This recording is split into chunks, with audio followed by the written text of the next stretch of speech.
Hey everyone, welcome back to the deep dive.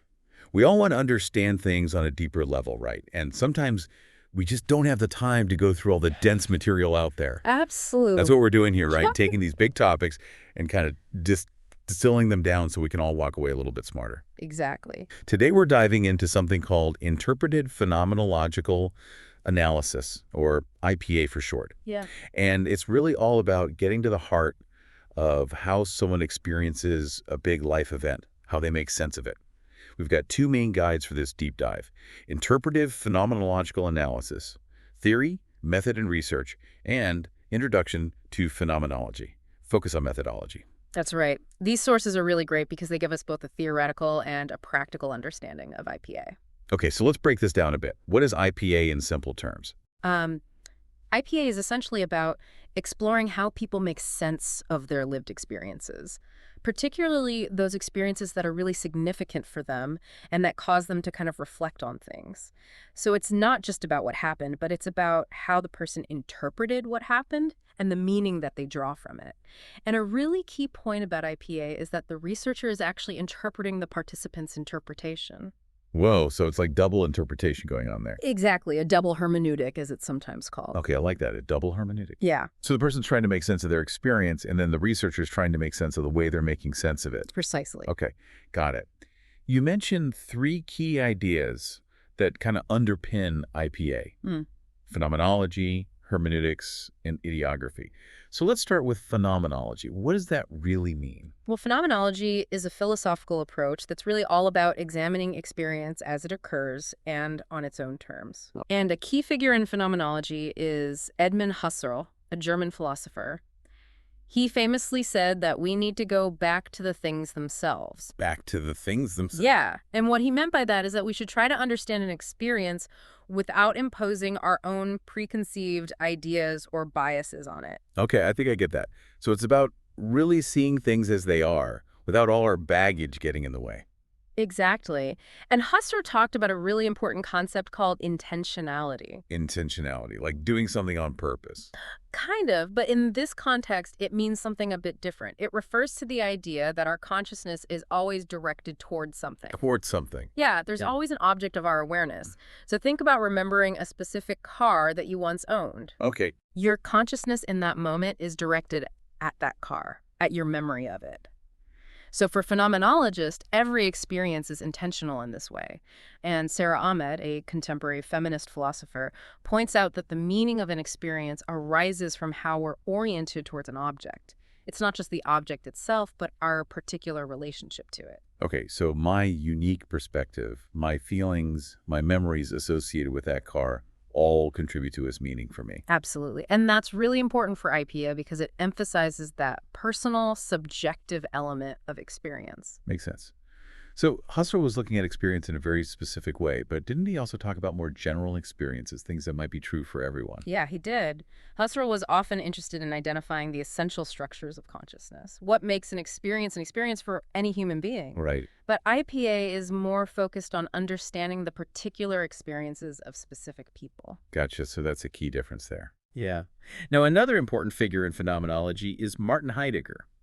He was a student of Husserl, but he developed his own distinct ideas. Oh, really? What did Heidegger add to the mix? Heidegger felt that Husserl's approach was a little too abstract and that it didn't adequately capture the complexity of human existence. Okay. So he introduced this really important concept called Dasein, Dasein. which we can translate as being in the world. For Heidegger, our fundamental nature is that we are always already immersed in the world, connected to the things around us. And that really shapes how we experience things. Heidegger felt this was an essential part of being human that Husserl had overlooked. Interesting. So it's not just me and my thoughts and feelings, but me in the world interacting with everything around me. Exactly, and that's a key point that Heidegger brings to phenomenology and which is really relevant to IPA. Okay, got it. So what are some of Heidegger's ideas that are particularly relevant to IPA? Well, one is the idea that we're kind of thrown into the world. Thrown into the world. Yeah, we don't choose the circumstances of our birth, our family, our culture, the historical period we're born into, all those things. We find ourselves already existing in a particular context, and that context has a huge influence on how we experience things. Right. It shapes our whole perspective. Absolutely. And another key idea is that our being in the world is always perspectival, temporal, and relational. Perspectival, temporal, and relational. Can you unpack those a bit? Sure. So perspectival means we always experience things from a particular point of view, our unique standpoint. Temporal means that our experiences unfold over time, they have a history and a future. And relational means that our experiences are always connected to other things, to other people, to objects, to the environment. So even something as simple as my experience of that car we were talking about earlier is shaped by all these factors. Exactly. It's not just about you and the car, it's about your past experiences with cars, your current needs and desires, who you're with when you see the car, all of that. That makes sense. It's way more complex than just a simple interaction with an object. It's all connected. Yeah, and this leads to a really important point for IPA, which is that while we can empathize with others and try to understand their experiences, we can never fully step into their shoes. Right, because their experience is so tied to their specific physical and historical place in the world, it's unique to them. Precisely. So for IPA researchers, it's crucial to recognize that embodied perspective. So in IPA, experience isn't just an event that happens, it's about understanding the person's relationship to their world. Okay, so it's that relationship, that connection that really matters. Exactly. And IPA researchers are interested in exploring that relationship in the context of specific events, relationships, or processes that are significant to the person. Gotcha. You mentioned a guy named Holling earlier. How do all these ideas connect to everyday life? Yeah, so Holling, who's written a lot about phenomenology, suggests that we actually do a bit of phenomenology in our daily lives whenever we really listen to someone's story or when we take the time to reflect on our own perceptions. That's interesting. It's about paying attention to the what and the how of our experiences, not just taking things for granted. Right. And a point that the sources highlight is that we can never have access to a completely pure or unfiltered experience. Our memories, our interpretations, our biases, they all play a role in how we experience things. So it's always colored by our own lens. Yeah, and IPA researchers acknowledge this. They aim to be experience close, getting as near as possible to understanding the person's meaning making, but recognizing that it's always an interpretation. Okay, so that's phenomenology, the lived experience. Now, what about hermeneutics? That's all about interpretation, Well, right? yeah, exactly. Hermeneutics is the theory of interpretation, and it's the second key foundation of IPA. Okay. And the central idea of hermeneutics is that humans are inherently sense-making creatures.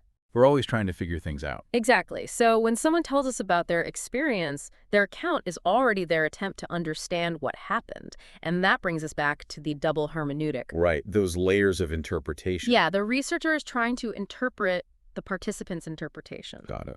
Now, a key figure in hermeneutics is Friedrich Schleiermacher, who was a German theologian and philosopher.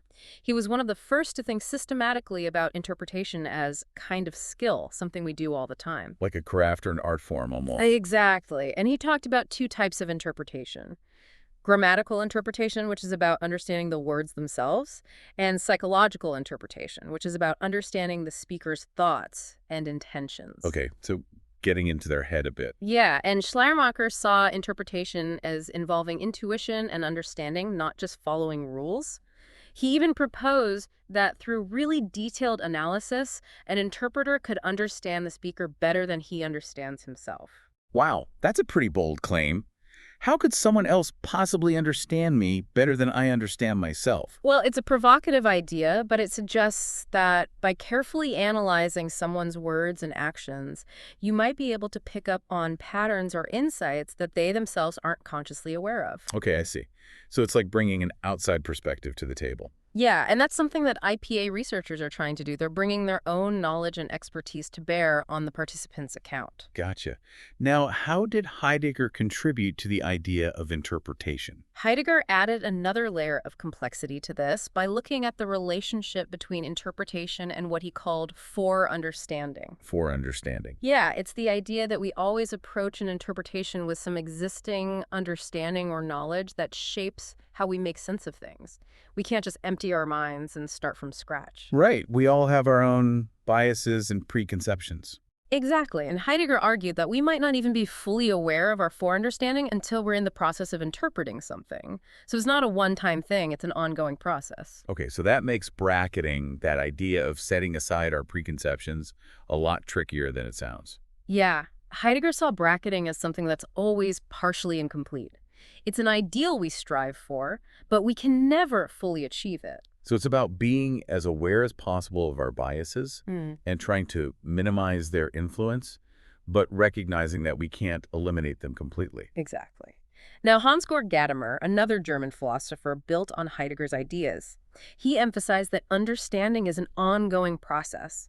It's not about arriving at a final definitive interpretation, but about constantly comparing, contrasting, and adjusting our ideas as we encounter new information. So it's a dynamic process. Yeah, and Gadamer had an interesting take on Schleiermacher's claim about understanding the speaker better than they understand themselves. He agreed that the original speaker doesn't necessarily have the final say on the meaning of their text. Yeah, in IPA, the text would be the participant's account of their experience. Okay. But Gadamer distinguished between understanding the meaning of the text and understanding the person.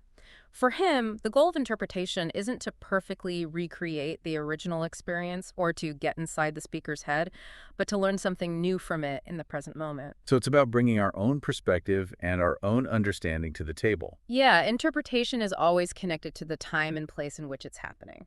That makes sense. And what about the hermeneutic circle? That sounds like a key idea in hermeneutics. It is. It's the idea that to understand any part of something, you need to consider the whole. And to understand the whole, you need to look at its parts. Think about trying to understand a paragraph. Okay. The meaning of a single sentence depends on the surrounding sentences, but the overall meaning of the paragraph is built from the individual sentences. And IPA analysis works in a similar way. It's an iterative process. Researchers move back and forth between different levels of analysis rather than following a strict linear procedure. Gotcha. So it's about seeing the big picture and the details at the same time. Precisely. Okay, so we've got the lived experience with phenomenology and the interpretation with hermeneutics. Now, what about idiography? That sounds like it focuses on individual differences. Yeah, you got it. Idiography is the third key element of IPA, and it's a commitment to the detailed examination of the particular case. Okay. IPA researchers are interested in understanding what an experience is like for this particular person. Right. What meaning are they making of what's happening to them? And that's why IPA studies typically involve small sample sizes. So they could really delve into the specifics of each person's experience. Exactly. And the participants are often chosen because they share a similar experience. This allows researchers to explore the nuances of that experience, the ways in which experiences are similar and different within that group. So it's not about trying to make grand generalizations that apply to everyone. Not in the same way that some other research approaches do. The focus on the unique experience of a specific person is paramount. However, it's important to remember that this focus on the particular isn't the same as focusing on someone in isolation. Right, because we're always in relation to something, like Heidegger said. Exactly. So while IPA researchers are looking at one person's experience, they're also understanding it within the context of their relationships, their environment, their culture, all of that. Okay, so it's about understanding the individual within their world, not separate from it. Precisely. Got it. So we've covered these three big ideas: phenomenology, hermeneutics, and idiography. How do they all work together in IPA research? Well, they're really intertwined. IPA takes that phenomenological goal of understanding lived experience, recognizes that understanding always involves interpretation, that's hermeneutics, and it focuses on achieving this deep understanding within the unique context of individual experiences, that's idiography. It's about recognizing the power of individual interpretation and the role of the researcher in trying to make sense of how people make sense of their lives. And because we're dealing with interpretation, it's always about getting as close as possible to that personal meaning, recognizing that there's no single objective truth. So we've got the what and the why of IPA down. Now let's talk about the how. What are some of the specific methods that researchers use? Sure. So one important concept is the idea of the natural attitude. Natural attitude. Yeah. It's kind of our everyday, uncritical way of perceiving the world where we take our perceptions and beliefs as simply true without really questioning them. Okay, so just going through life on autopilot. Kind of. But to do phenomenological research, we need to step back from that natural attitude. And that's where epoché and bracketing come in. Epoché and bracketing, huh? Yeah, so epoché is a Greek word that means abstention or suspension. Husserl used it to describe the act of suspending our natural attitude. It's about critically examining our assumptions, even the assumptions of science, and trying to see things afresh. Okay, so hitting the pause button on our usual way of thinking. Exactly. And bracketing is a more concrete image for this. It's like putting parentheses around our own assumptions, biases, and preconceived notions as researchers. To prevent them from clouding our judgment. Yeah. The goal is to be as open as possible to the meaning of the phenomenon as the participant is describing it without our own stuff getting in the way. That makes sense. But can we ever really eliminate all of our biases? Most phenomenologists would say that complete elimination is probably impossible. We all come to research with our own backgrounds, experiences, and perspectives. Colisi, for instance, recognized this. He said that complete reduction might not be achievable, but it's still vital to shift the researcher's attitude, to become more aware of those biases, and to try to minimize their influence. Okay, so it's an ongoing process, not a one-time fix. Exactly. And bracketing is something researchers have to actively engage in throughout the research process. They often keep a journal to track their own biases and assumptions, and they might discuss their interpretations with other researchers to get feedback and challenge their own thinking. Those are good strategies. What about the participants in IPA research? How are they chosen? Well, participant selection is very deliberate in IPA. Colesi suggested that participants should have firsthand experience with the phenomenon being studied and be able to articulate that experience, so they need to be able to reflect on their experiences and talk about them in a meaningful way. Right, so not just anywhere off the street. Exactly. And the size of the sample isn't fixed. It depends on how much rich information each participant provides. Colesi suggested an average of around 12 participants, but it can vary depending on the study. Okay, so quality over quantity. Yeah, exactly. Now, in terms of how researchers actually talk to these participants, the interview approach in IPA is often described as dialogic. Dialogic. Yeah, it means that the researcher is trying to create a more equal and collaborative relationship with the participant. So it's not just the researcher extracting information from the participant. Right. It's more about them working together to try to understand the experience. Okay, that makes sense. The researcher needs to be really present during the interview, listening attentively, building trust with the participant, and asking questions that encourage them to explore their experiences in depth. So it's a very active process for the researcher, not just passively taking notes. Exactly. And after the interview, the researcher engages in what's called formulating meanings. Formulating meanings, okay. Yeah, so this is where the researcher starts to interpret what the participant said to uncover those deeper levels of understanding. But it's crucial that these interpretations stay grounded in the participant's actual words. Right, so not just imposing their own ideas on the data. Exactly. And the researcher has to be careful not to dismiss information that doesn't immediately fit into emerging themes. Sometimes the most unexpected data can lead to the most insightful findings. That makes sense. What are some examples of the kinds of questions that researchers might ask in an IPA interview? Well, the questions are always open-ended. Things like, please describe for me your experiences of dealing with a major life change, or can you tell me about a time when you felt really challenged? Okay, so those are pretty broad questions that give the participant a lot of room to share their thoughts and feelings. Yeah, the goal is to encourage the participant to really explore their experiences in their own words without leading them in a particular direction. You mentioned earlier that there are different variations in phenomenological methodology. Are there other ways of doing this kind of research? Yes, absolutely.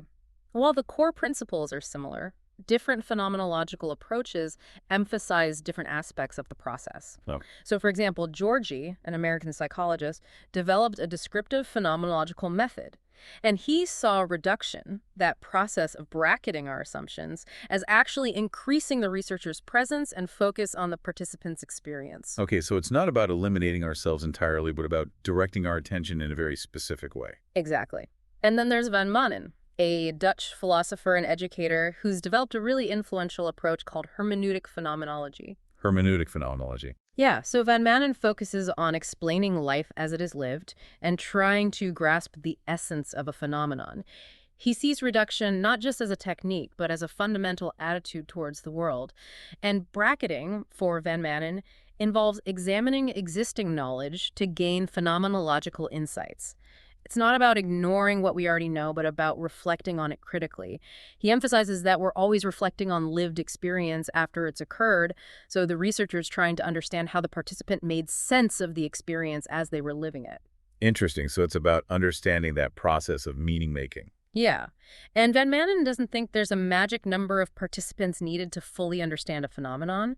He also considers the researcher's own experience as a valid starting point for exploration. Okay, so it's bringing your own perspective to the table. Exactly. And in terms of interviews, Van Manen guides participants to avoid making generalizations, to focus on their feelings and specific examples, and to use everyday language. He also describes different ways to identify themes. Looking at the entire text, highlighting key statements, or doing a line-by-line analysis. Okay, so different approaches for different purposes. Yeah, and then there's Benner, an American nurse and researcher who's developed an approach called interpretive phenomenology. Interpretive phenomenology. Yeah. Her approach emphasizes naturalistic interviews, using everyday language, and valuing the participant's storytelling. Active listening is really important in Benner's approach. That's where the researcher restates what they've heard to ensure they're understanding the participant correctly.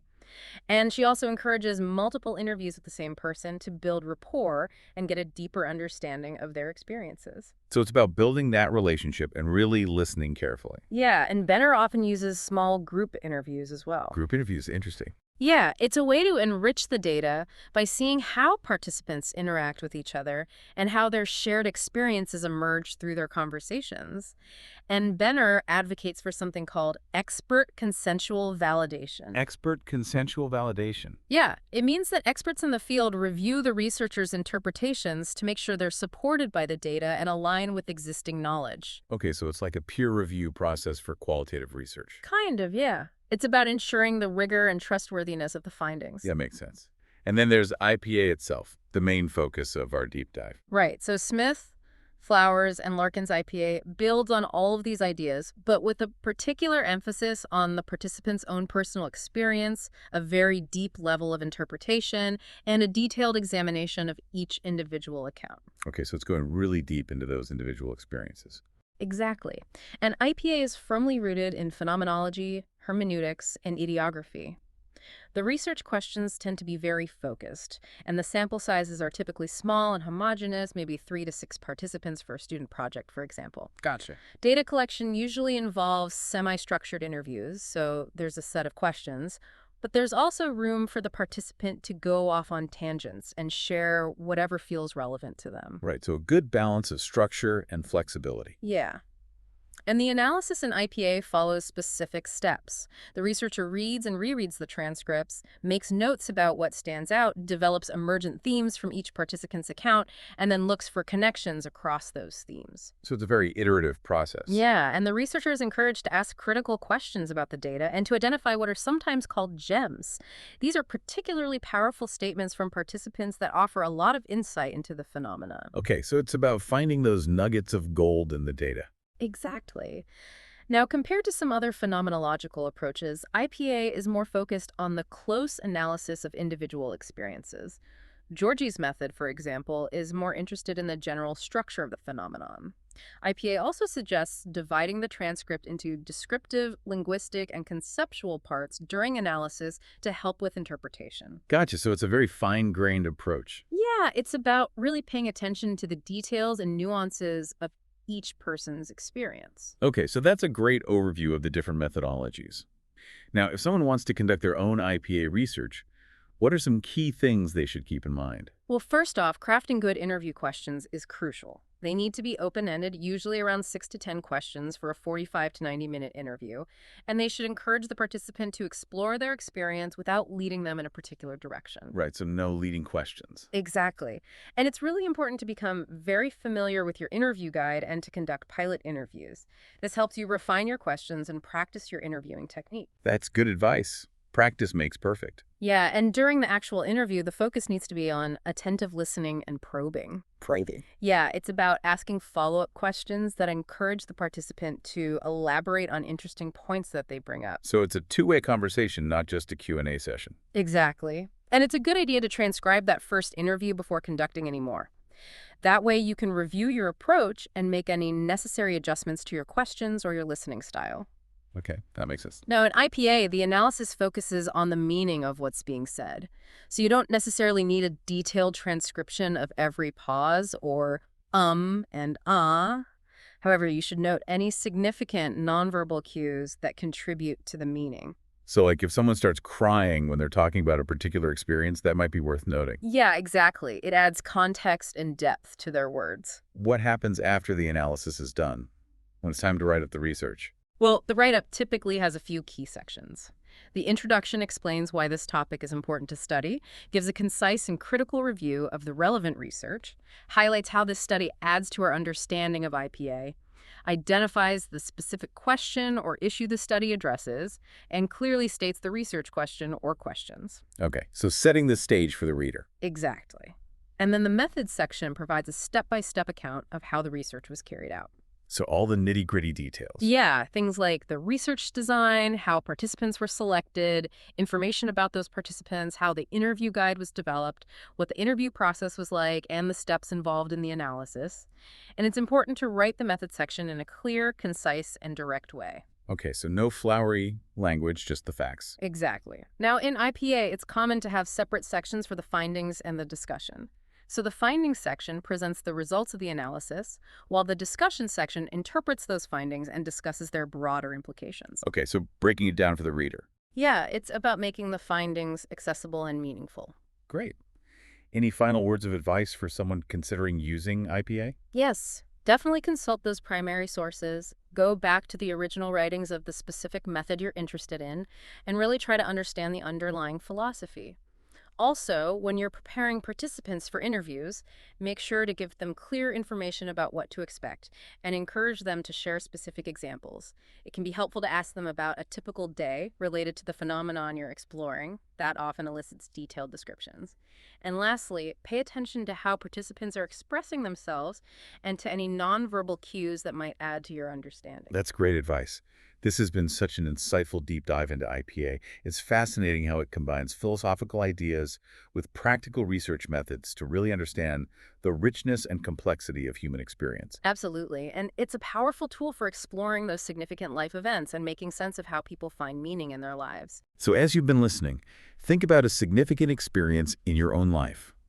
How might an IPA approach, focusing on your own personal interpretation and your unique relationship to that event, help you to understand its deeper meaning?